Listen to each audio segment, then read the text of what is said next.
It's a chicken cooking day. We need to make a big batch of chicken. When I do breaded chickens, I go buy like huge Costco freezer or BJ's freezer bags that are large. Be a friend, leave a heart in the comments, like and subscribe. We're going big or we're going home. So the first recipe that we're gonna work on is my kid's favorite. It's a copycat recipe. It does not taste exactly the same, but it's super delicious.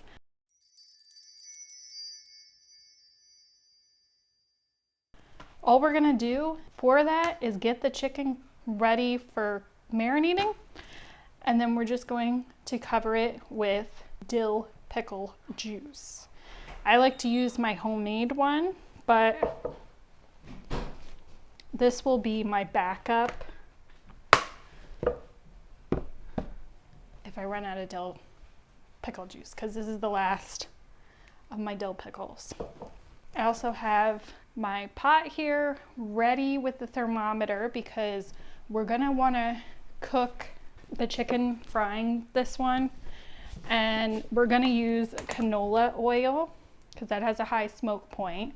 But otherwise, the other chickens are actually just gonna get cooked right in the oven, no frying necessary, and they still taste delicious. So let's do this. Now, just to warn you, this chicken does take some work. I know, I don't like it either, but we're avoiding drive-thrus and we're avoiding restaurant costs, and we're avoiding pre-made foods. Huge savings. If I don't make these, we will buy breaded chicken already, and that adds up so fast, especially now with the grocery prices. So this has been a way to cut the budget quite a bit. You know, when you have growing kids, there's a lot being eaten. Okay, so sometimes, so these are tenderloins, and sometimes they have really big tendons in them, and you want to take it out. But this one, however, does not, and that one doesn't either. And so then I don't mess with them because, number one, it's a pain, and number two, you're not going to end up biting it. It kind of like, I don't know what it does once it fries, but sometimes if it's like that, I don't find that we notice it in the cooked product.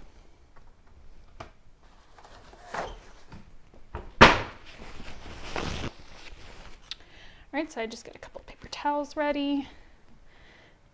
This one, I feel like this one feels hard, even though it's not sticking out much.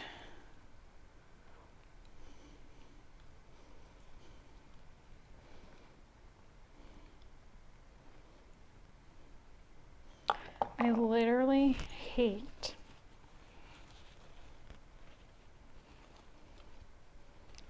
dealing with tendons.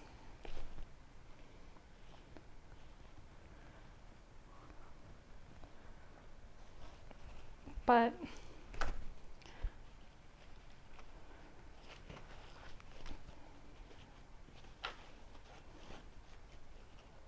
I make it look easy too, don't I? But it is a really good cut of meat for chickens. All right, all that effort for that little thing gone. Okay, so these ones get to just go straight in there. So this is a 6-pound bag. Oh, I think I'm getting lucky on this bag. Sometimes they all have those like really big tendons and they're just so gross. This one isn't bad.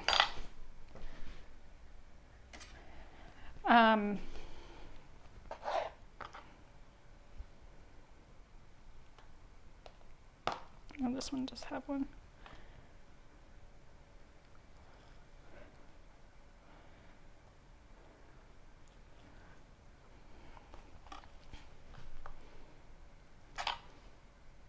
They make it look so easy on like those reels. And then there's me. Ay, ay, ay. This is the easiest way. I just don't think it makes it as flawless as they do it on social media. That one was much easier. I'm gonna hope that they don't all have them. I'm hoping that our bag will be very similar to the first few.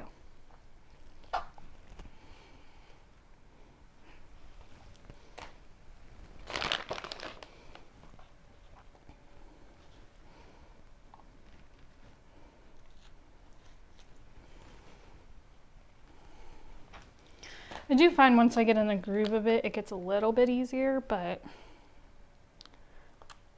it's still rough.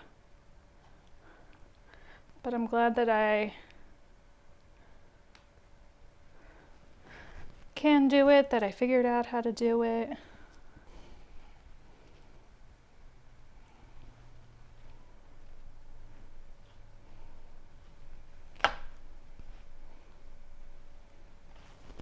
All right, so this paper towel is getting a little too wet now, so I'm just gonna take these pieces up and toss that. That's why I like to have some extras. Oop.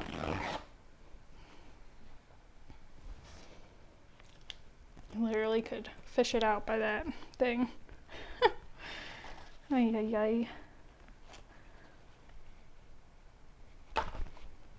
So I'm also going to be making chicken cutlets. And I got this cookbook from this person, and oh my goodness, we have been loving the chicken cutlets from there. It is definitely our favorite recipe for them. I've been making them like every month. I feel like each month this is what I do. I kind of just pick a day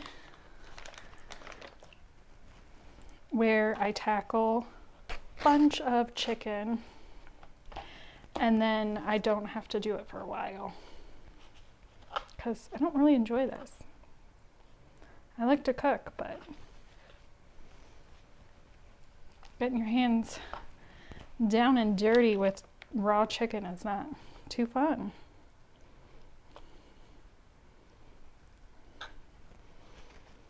And you'll see when we get all the things out, this is a messy task.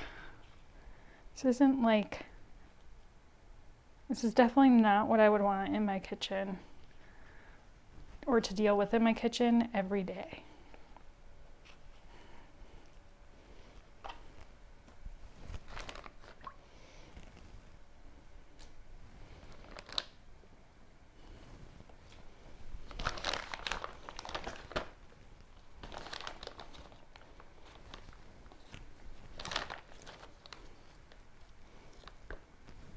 This is turning out to be a really easy bag, actually. I wish more were like this. Because sometimes by the time I'm done doing the tenderloins, my fingers can hurt from it.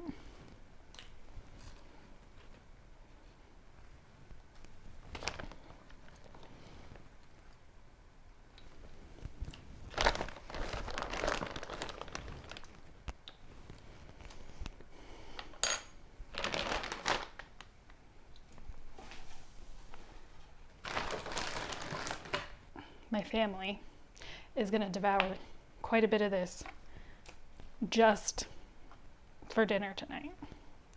I will then put a small bag in the fridge and probably a gallon or two size bags in the freezer so that people can just pull it out and air fry to eat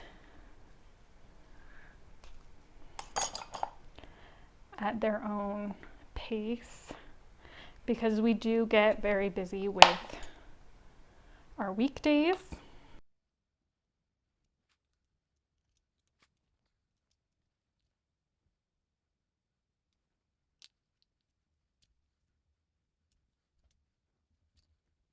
All right, that was the last one. That was so fast, faster than normal.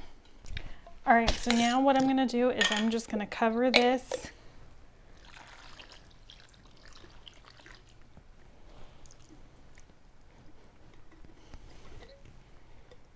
Get a lid on that.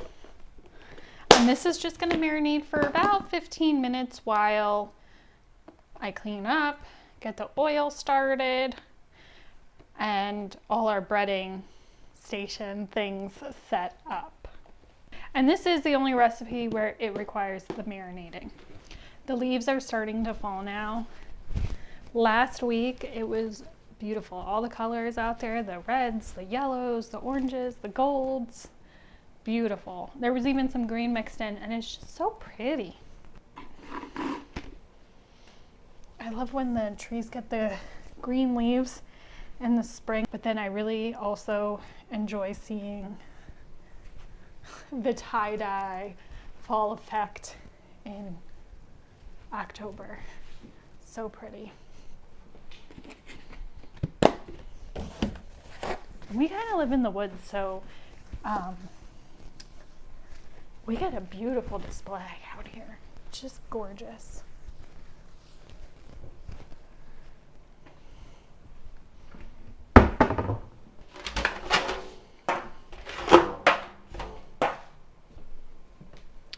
And let's get some oil over here. I like to do it in a cast iron, although you can do it in anything.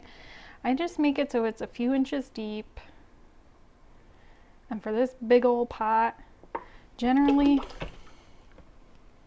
takes almost all of this. And I like to use this because it's inexpensive. I know canola oil is not as good as avocado oil, and it is better than vegetable oil, but we're just frying this one food, so I'm not gonna let the small stuff take everything away. Gotta have moderation. I mean, it's definitely better than going through the fast food drive through. Okay, let's get this together. Okay, this one is only 2 because we don't have breadcrumbs on this one.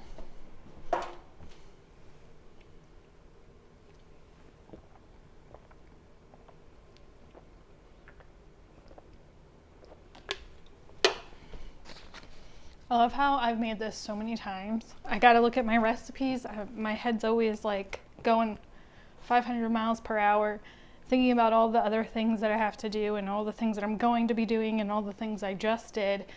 And this keeps me focused and on task. Okay, so milk and eggs.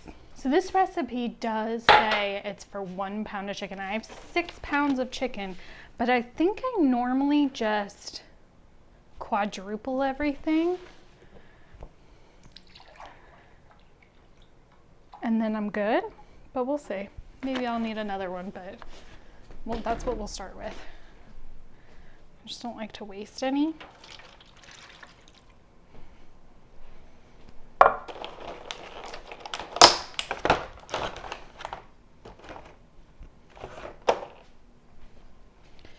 So I'm doing 2 cups of milk,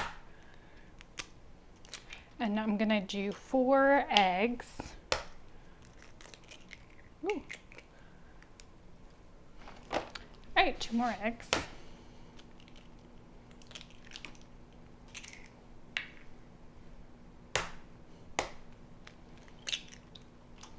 Okay, so that's in that bowl, and we'll mix that in a second. I will be needing a flour refill because that's all I got left in my container.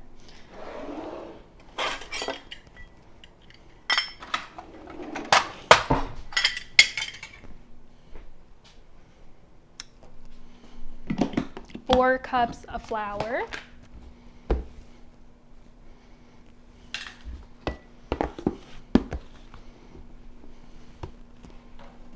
1,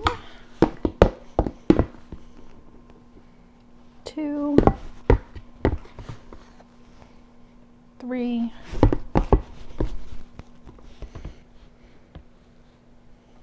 4, that was perfect. Okay. That was just genius. Okay. 6 tablespoons of powdered sugar. All right, so 1, 2, 3, 4, 5, 6. Easy peasy. So 6 tablespoons of powdered sugar.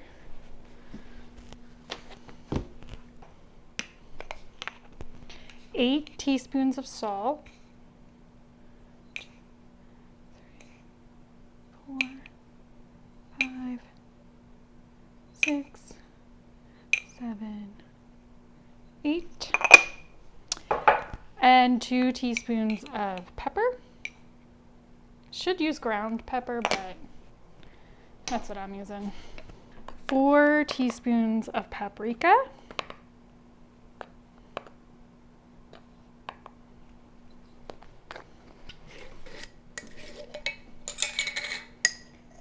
And 1 teaspoon of baking soda.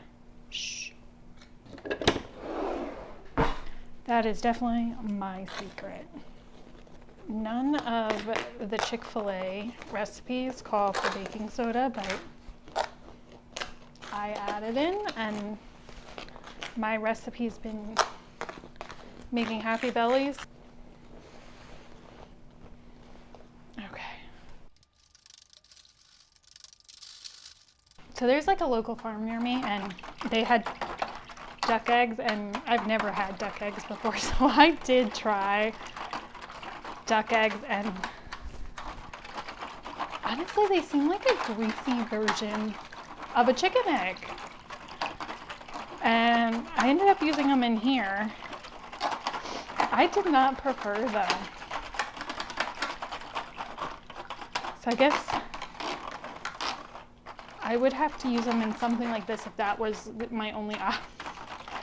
If I had like duck eggs I needed to use up, probably using them to bread stuff or in baked goods where you wouldn't necessarily notice that. You know what I keep thinking would be really great? Those new tongs that are kind of like tweezers.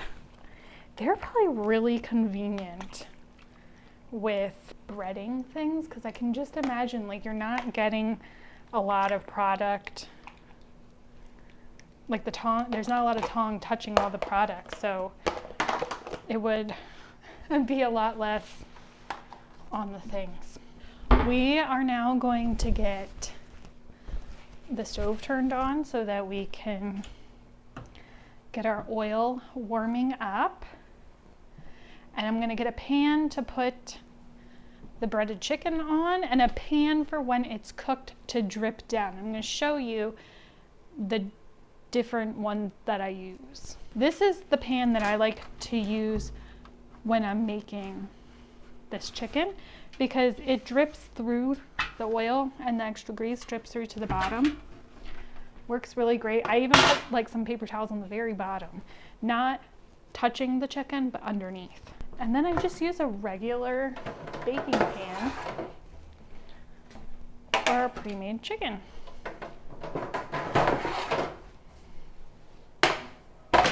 Or a ready chicken. See, I'm just gonna fold this up. It's gonna absorb all that loose grease.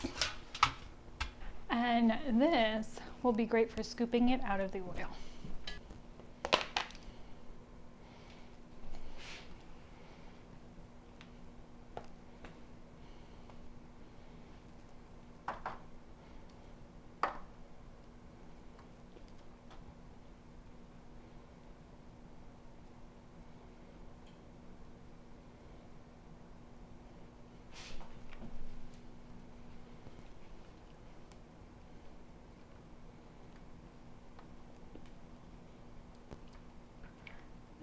is what I do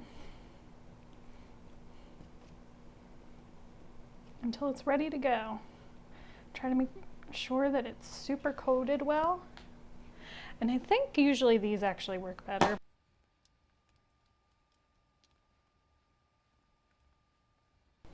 And then, you know, you just want to make sure you keep an eye on your oil, because I've learned from experience that if you let it get too hot, it will ruin your thermometer. So we want that to be, I think, between 350 and 400. And the reason I really like using a thermometer though is because using that temperature range definitely keeps your breading from not burning before you get everything cooked, but then also having everything cook. So we're just gonna keep going with the flow here.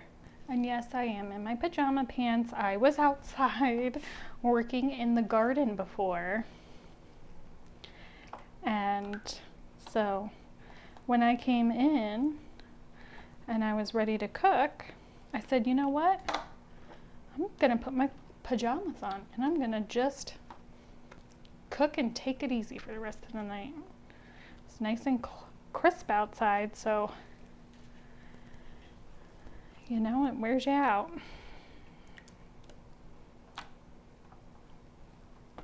Along with the fact that I'm doing yard work, so that too adds to your wearing yourself out. But working on getting the garden fence really good, and we had done a backyard project that kind of affected some of my garden areas, so getting that spruced up, still working on getting all the compost and gardens weeded and put to bed for the winter.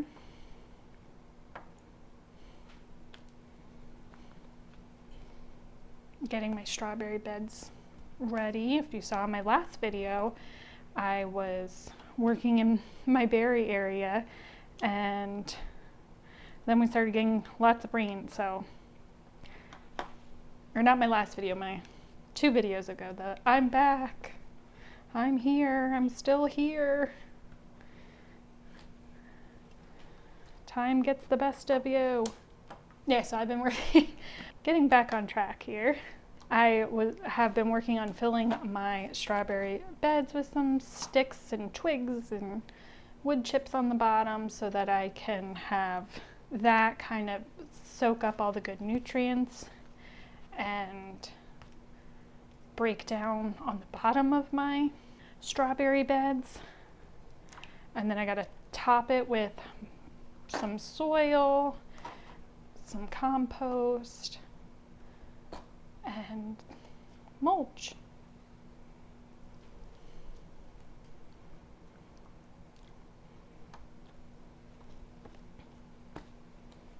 Or grass, something. Something has to go on it so that it doesn't, so it's not just like open soil, just sitting in there, getting all the elements, because grounds don't like to be exposed like that. They want some coverage, just like us. Let me check my oil. We are at like 225.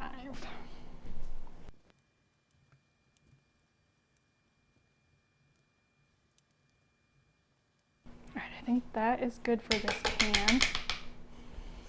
I'm just gonna move this pan over here, and I'm gonna adjust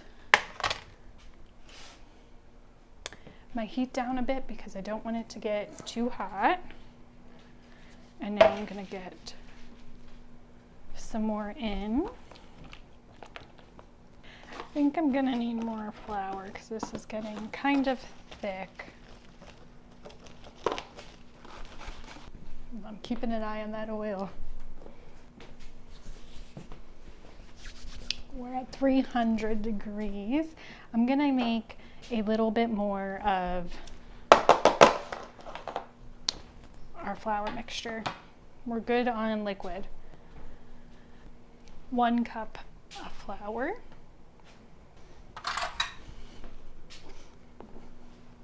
1.5 tablespoons of powdered sugar, 1/4 teaspoon of baking soda. This is not going to be in order this time. 2 teaspoons of salt, 1/2 teaspoon of pepper, and a teaspoon of paprika. I'm going to give this a good old mix.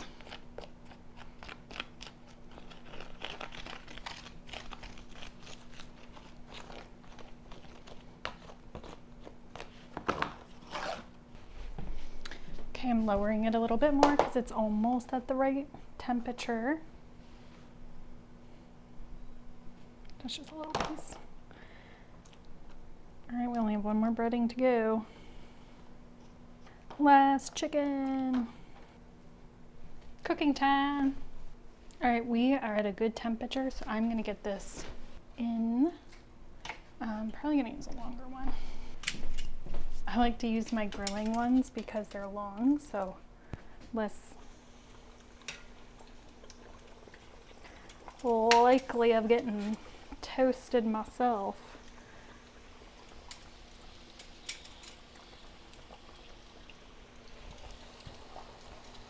Okay, so I'm just gonna let this cook. It looks so good, it's cooking good. I can smell it, it's golden, it's gonna be good.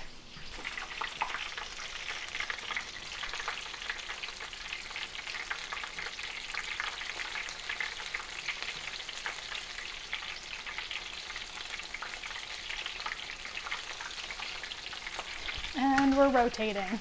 Oh, it's looking beautiful.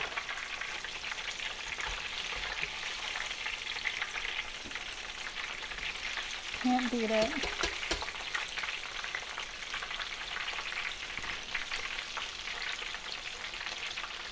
I'm gonna let it cook just a little bit more and then it should be good. It doesn't take too long. After about like 8 to 10 minutes, it should be good. You want a really dark golden color, not burnt, but as dark as it'll go before we burn. Remember, there's a little bit of powdered sugar in there, so that is gonna caramelize as well. And they're tenderloin, so they cook really fast, and if you have the right temperature, you're not likely to get a raw chicken in there. Having good temperature is the key to this part. Okay, so I'm gonna take that out.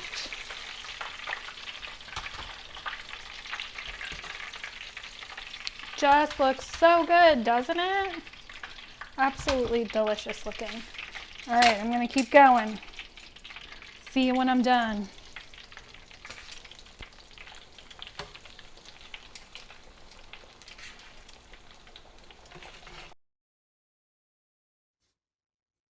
Okay, so later that evening, I failed to make it back to the camera. I made very happy bellies by making that Chick-fil-A Copycat chicken strips the night before, and now I want to get my Grammy's chicken cutlets started. It is such a good recipe, and it's definitely a close call between being another family favorite, but it is definitely the top 3. So we have we have our Copycat chicken strips, our chicken cutlets, and our third favorite breaded chicken recipe is crunchy chicken.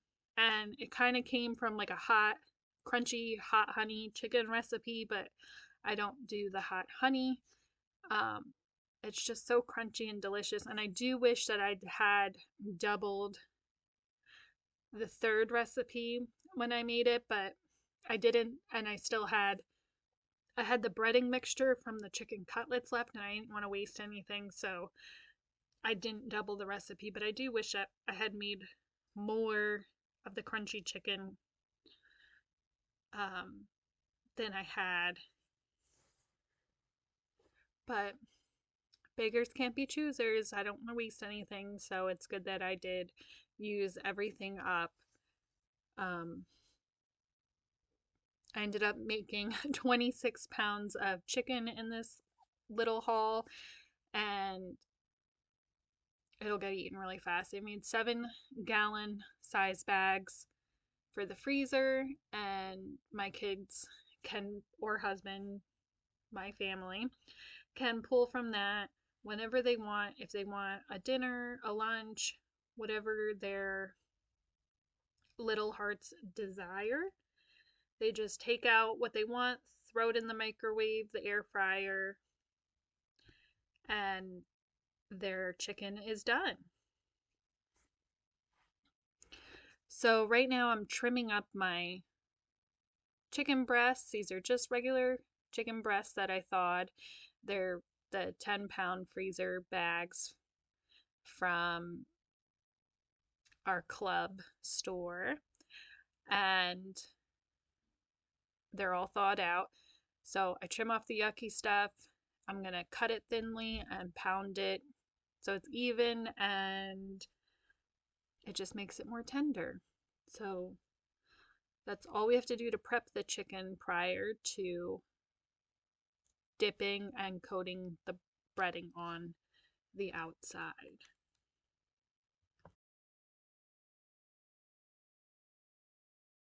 Now that I have all the chicken ready, I want to go through and show you how I set up my breading station for the chicken cutlets. And again, I quadrupled this recipe.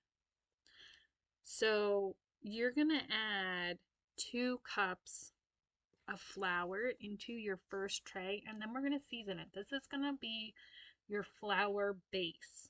Okay, you can see there's 3 trays here, and the reason I use these disposable trays is because it's a much easier cleanup, and when you are doing this much cooking, I really want to find like the simplicity in some things, and this is it. This makes a difference for me. So then I'm going to add 4 teaspoons of garlic powder and 4 teaspoons of Italian seasoning to the flour. You're going to get that all nice and seasoned. You can add salt and pepper. I honestly find that I always forget to add it because it's not like a measured amount in the ingredients list, and we don't ever need it. I use seasoned breadcrumbs, so I think there's probably enough salt and pepper in that to cover the seasoning part of that situation. So plus there is also Parmesan cheese in there, so you really aren't missing out on any saltiness. It always tastes very good, but if you are hell-bent that you want more salt and pepper, you go for it and you put it right in that flour at your heart's desire. Okay, so the last tray, I am going to add my breadcrumbs and Parmesan cheese. In there, I'm adding 5 cups of breadcrumbs and 2 cups of grated Parmesan cheese. And I like to get these bags at Costco of this Parmesan cheese, and I just store it right in my freezer. So I kind of always have access to that cheese. And this is the one that I like the best when I make this chicken. We're going to end up eating some of these chicken cutlets for dinner this night. So I kind of timed making my chicken pretty good this weekend. So getting that Parmesan cheese in there, and then I just have to get this all mixed up really good. And then we can do that middle tray, which will be our wet ingredients, so that we can get this panko or breadcrumb mixture to stick to the outside of that chicken.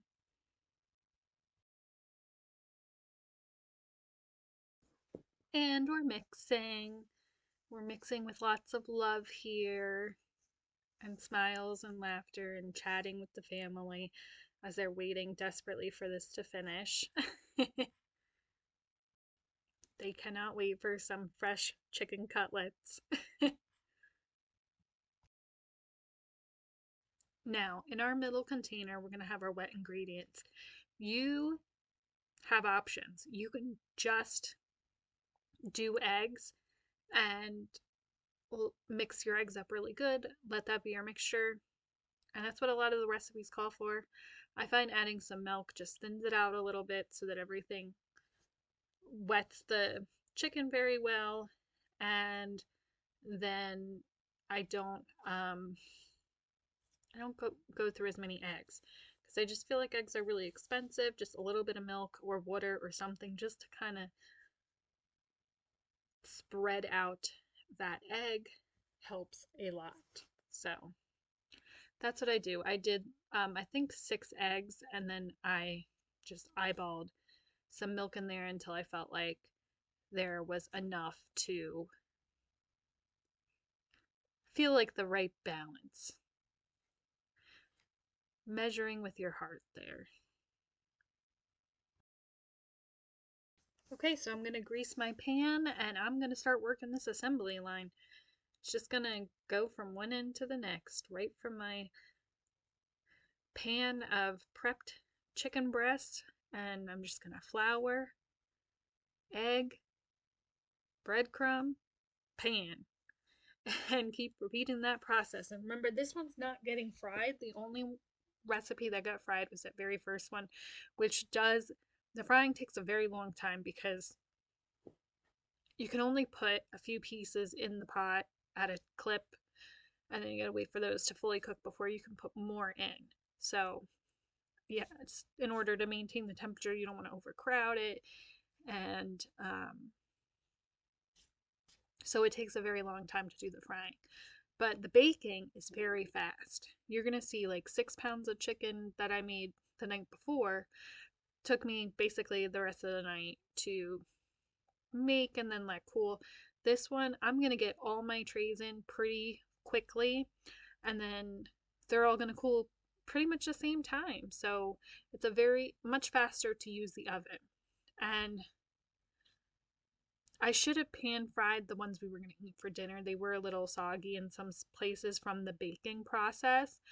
But when you let those cool, you freeze them in your freezer bags and you pull them out and put in like an air fryer. Or I have that like little oven, mini oven thing, and it does have the air fry setting, and that is what we use. But if you have like a little toaster oven or something, you can put those in there and it comes out crispy when it's done. You could do the same thing in the regular oven. You could put it in there on a mesh or right on your grill racks. However, you can even a regular pan and just flip it halfway through, but it will come out very crispy. It will not come out soggy when you do the second cooking, which is just to warm it up. It's not to fully cook it. You're fully cooking it before you put it in the freezer. And friends, this chicken, all these chicken recipes are very easy to make. You just need to have the time. It's not fast. It's not, you're not going to snap your fingers and all this chicken is going to be prepped and breaded. Although we wish it could be, right? We really wish. Um, but we can just keep dreaming and getting the work done ourselves. And here comes our last recipe. Our third is a charm recipe, and this is the crunchy chicken. Maybe you know it as like cornflake chicken or another name that I'm unaware of, but you're going to take 6 cups of cornflakes and blend them down so that they're like a breadcrumb texture. I did it, I think, 2 cups at a clip in the blender, and that worked really well. I've tried the bag method where you like take the rolling pin and bang it, and it leaves so many chunks that are so big, and this is just so fast that I prefer to just get it in that blender. And you can see I've already got my chicken coming out of coming out that people are eating and from and are cooling down, those will end up in our um, fridge. I think I ended up putting the rest of the first batch in the fridge and then all the rest ended up in the freezer. But this was the recipe that I wish I had doubled and I did not. It does when I saw 6 cups of cornflakes, I thought, "Oh, that's a lot. I better not double this one."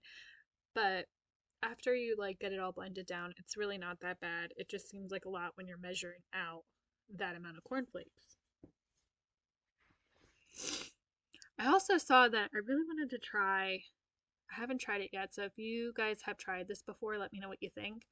But I saw Martha Stewart has a recipe. It's oat crusted chicken, and I'm very eager to try it. And I'm probably going to try it no matter what. But if you've tried it before, let me know what your thoughts are on that, because I am very interested in making that recipe and giving it a try.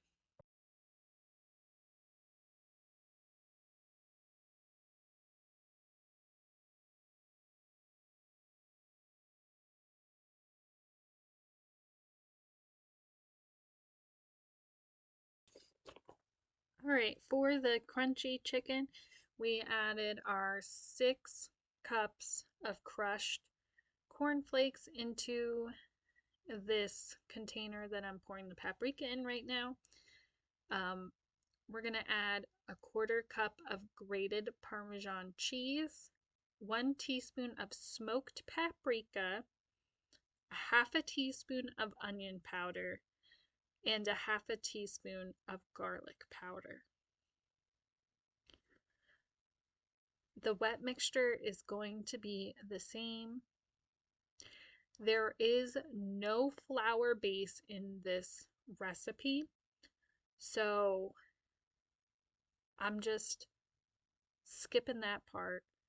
And I still have leftover breading mixture from the chicken cutlets in that other bowl. I just made my cornflake mixture right into the flour container that I was using.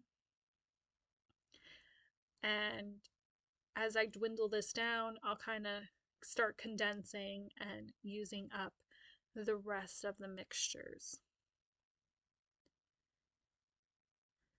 I do think that the hot honey addition would be very delicious, and in that you could take some honey, about a 1/2 cup, you could add 2 tablespoons of hot sauce, maybe some cayenne powder, garlic and onion powder, salt, some fresh herbs if you wanted, and drizzle that on a little bit before you finish cooking it. But that would be delicious too. And again, this chicken is so easy to make. You're just gonna get it in that wet mixture, and then you're gonna coat it with the cornflake mixture, get it on a greased pan, and bake this at 425 degrees. So our first recipe, we cooked in on the stove in hot oil around 350 degrees is perfect for frying chicken in oil. Then our chicken cutlets were cooked in the oven at 450 degrees, and our crunchy chicken is going to cook in the oven at 425 degrees. Very, very easy. No need to worry about getting it all done. You will do great. It is so easy. If I can make this, so can you.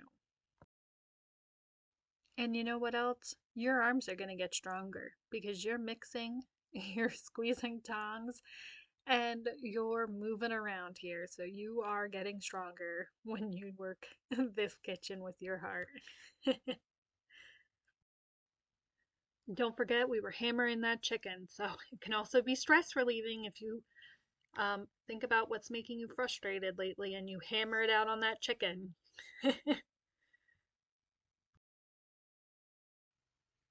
Look at this deliciousness. It is so picture perfect. I love it. And here's the end result from what is out of the oven, cooling down, waiting to go in that freezer, and what is still cooking in the oven. This chicken is just so good. We used up all our breading, fast cleanup. I love to do it in big batches. So thanks for cooking it with me. Thanks for watching. You guys are the best.